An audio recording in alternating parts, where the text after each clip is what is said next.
raconter comment, on peut recommencer comme ça, comment vous étiez venu à rencontrer en fait Marcel Pagnol. Oui, on peut dire aussi, on peut remonter encore beaucoup plus loin, parce que pour moi c'était un mythe, parce que toute mon enfance a été bercée par l'admiration que dans les quartiers populaires on portait à Rému, et donc à Rému qui jouait tous les Pagnols au cinéma. Et quand il y avait un Pagnol au cinéma, on s'y précipitait. Il y avait Fanny, il y a eu Fanny, il y a eu Marius, enfin tout ça, et César ensuite. Et puis il y avait aussi les disques, et on écoutait les moments formidables des sélections de ça, les compiles, comme on dit maintenant, des pièces, la fameuse partie de cartes, Monsieur Brun et tout ça. Bon. Et puis après, alors, bon, c'était un mythe, c'était quelque chose qui m'a toujours habité. Pagnol, comme il habitait tous les hommes de ma génération, enfants, et nos parents, continuellement, c'était la grande vedette de l'époque, à travers Rému, à travers Charpin, à travers tous ces gens-là. Vattier qui jouait Monsieur Brun. Et ensuite, quand Wilmetz, un jour, m'a présenté Pagnol, parce que Wilmetz avait vu le roi Jean dans une salle de patronage à côté d'ici, où la Guilde faisait ses débuts, puisque la Guilde est la compagnie qui a précédé le TEP. Alors, où la Guilde faisait ses débuts, ça devait être en 56 ou 57. Fabien, c'était en 57, mais ça doit être en 56, fin 56, que Wilmetz est venu voir le roi Jean. Puis il y a amené Le Seyeux, Pagnol, Balmain, tous ces gens-là. Et il m'a présenté, enfin il a demandé à me voir, et il m'a présenté Pagnol, et moi j'étais très subjugué par cet homme-là que je voyais là véritablement en chair et en os, alors qu'on en avait parlé, on en parlait dans ce troisième étage de pièces de la rue des Rasselins à Charonne.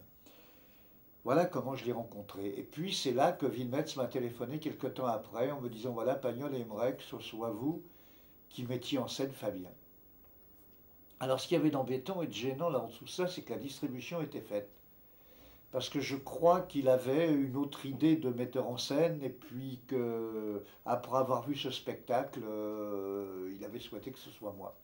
Alors Wilmetz m'a donc proposé ce truc-là, et c'est la première fois que je pénétrer dans ce théâtre, dans ce style de théâtre, non pas d'écriture, mais ce style d'exploitation théâtrale qu'on appelait le boulevard, et qui était pour moi complètement inconnu, et que je n'ai pas re-rencontré depuis. Et puis c'est là que j'ai rencontré Pagnol, et la première fois, alors que j'ai vu Pagnol pour parler de Fabien, c'était dans un moulin qu'il avait, je crois, dans l'Eure. Et alors, je ne sais plus comment j'y suis venu, mais quand je l'ai rencontré, je l'ai rencontré le matin, et il était dans un atelier, je me souviens encore, il avait une chemise rouge, un pantalon bleu de travail, et il était dans un atelier d'ébénisterie. Et ça sentait bon le bois, et il avait une manière de passer sa main sur après avoir raboté le morceau de bois qu'il travaillait, qu'il avait vraiment des gestes d'artisan. Et gestes d'artisan qu'on retrouvait dans son théâtre et dans sa manière, dans son écriture, mais aussi dans sa manière de former les lettres et d'écrire. Par exemple, quand je revois ce bouquin que j'ai retrouvé chez moi, je retrouve l'écriture.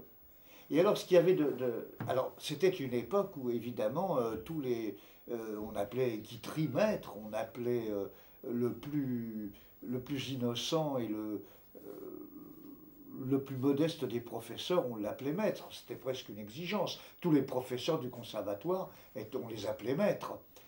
Et ce type, dès que je l'ai vu et que je ne savais pas comment l'appeler, moi ça me gênait d'appeler les gens maîtres, mais je l'appelais monsieur.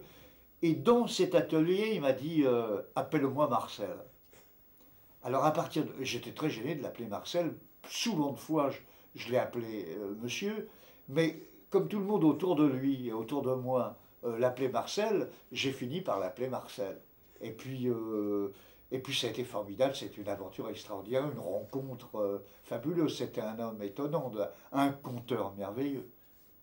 Qui n'avait pas peur de dire.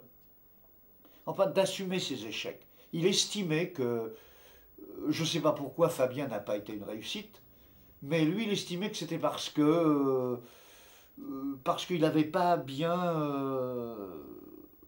abordé le personnage principal, qu'il n'aurait pas dû en faire une gourde, etc.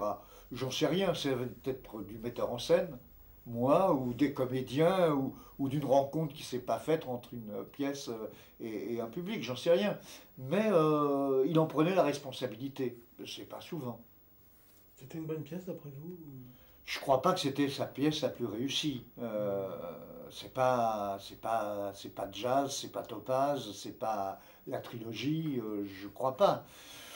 Maintenant, je l'ai pas reçu non plus comme ça, c'est-à-dire, je l'ai pas reçu comme un spectateur. Alors, je sais pas. Il disait, il a écrit, euh,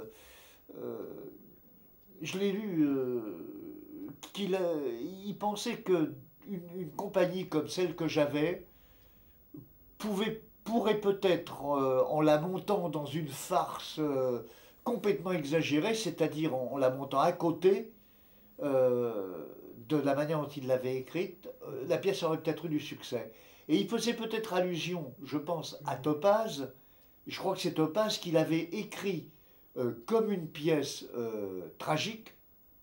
Et je crois que, je me souviens plus, je crois que c'était le père Bourdet, qui était à cette époque-là le président des syndicats des directeurs de théâtre et qui mettait la pièce en scène comme on la mettait en scène à l'époque, parce que c'était surtout l'acteur principal qui mettait en scène. Les grandes pièces de la trilogie, c'était Rému le metteur en scène. Et il organisait les comédiens autour de lui. Mais c'était un talent incontestable qui pouvait se permettre ça, comme Villard pouvait se le permettre au TNP. Alors, peut-être. Je crois que le père Bourdet, d'après ce qu'on m'avait raconté, avait dit: mais non, cette pièce-là, mes enfants, si vous la jouez comme ça, aussi tragique que ça, vous allez à la catastrophe. Et ils ont fait donc de Topaz une pièce beaucoup plus légère à l'interprétation. Je ne sais pas ce que pensait Pagnol des répétitions, mais en tout cas, ça a été un grand succès. Mais même à la lecture, c'est un grand succès. Alors que Fabien, je ne sais pas, je n'ai pas l'impression que ce soit la meilleure de ce. Je dis ça, je ne pense pas le trahir, puisqu'il l'a même écrit. Enfin, il l'a dit et il l'a écrit.